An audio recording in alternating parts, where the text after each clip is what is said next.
Dans la zone des Sandé de Alimbongo, située en territoire des Lubero, 820 ménages déplacés aux bénéficiaires d'une assistance humanitaire incluant des articles ménagers essentiels, des kits d'hygiène intime et de vivres. Cette aide a été fournie par la Caritas Butembo Beni grâce au financement de Caritas Internalis via Caritas Congo dans une approche des foires.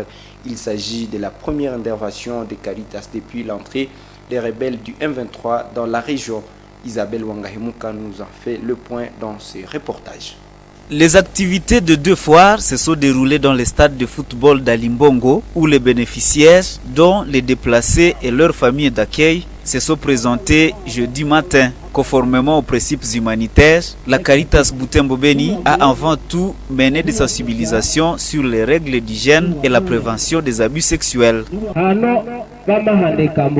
L'aide humanitaire est gratuite.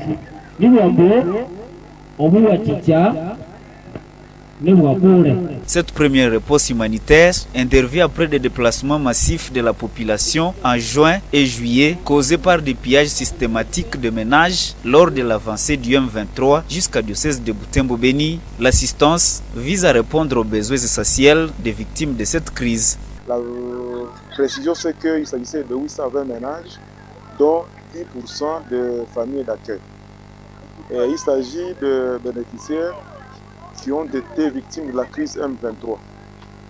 Et nous avons pu envisager donner une réponse en article ménager essentiel à vivre parce que des rapports qu'on a eu de différentes évaluations, il a été question d'une vulnérabilité en article ménager essentiel parce que les déplacés qui étaient sur place suite à la crise M23 s'étaient déplacés, ils avaient tout laissé derrière eux. Mais aussi ceux-là qui sont sur place, notamment les familles d'accueil, ont subi une situation aussi de pillage de tous leurs articles ménagers essentiels. Mais aussi, les déplacés, ils ont fui leur milieu, mais aussi ceux qui sont sur place, les familles d'accueil, en étant sur place, ne pouvaient pas accéder aux vivres parce que l'accès aux champs posait problème. Kanyere Lucie, une déplacée de 70 ans, est arrivée en localité d'Alimbongo lorsque la guerre a tout gâché à Kaina, sa localité d'origine. Elle témoigne avoir trouvé des articles ménagers et de biens alimentaires lors de cette foire.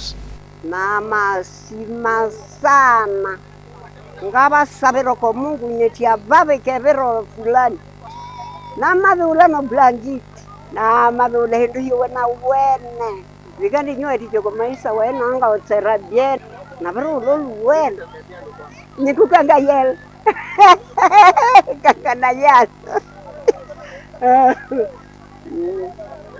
luage chenit chaye efide wana mageti ngwa bachungi mwile kazi Caritas Internationalis.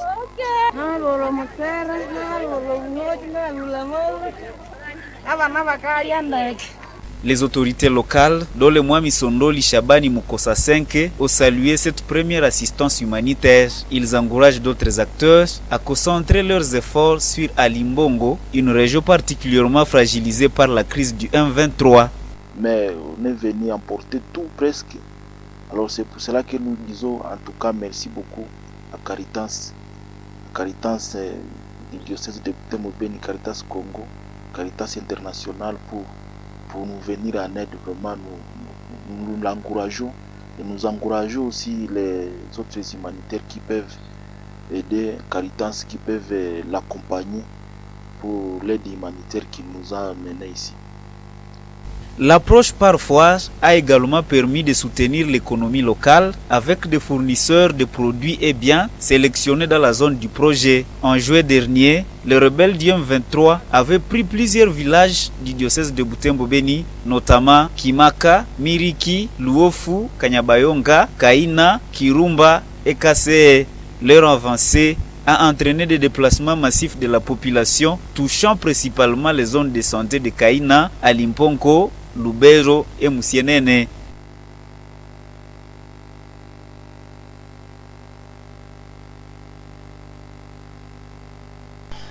Merci d'avoir suivi ce journal et bonne suite des programmes à Moto TV. Au revoir.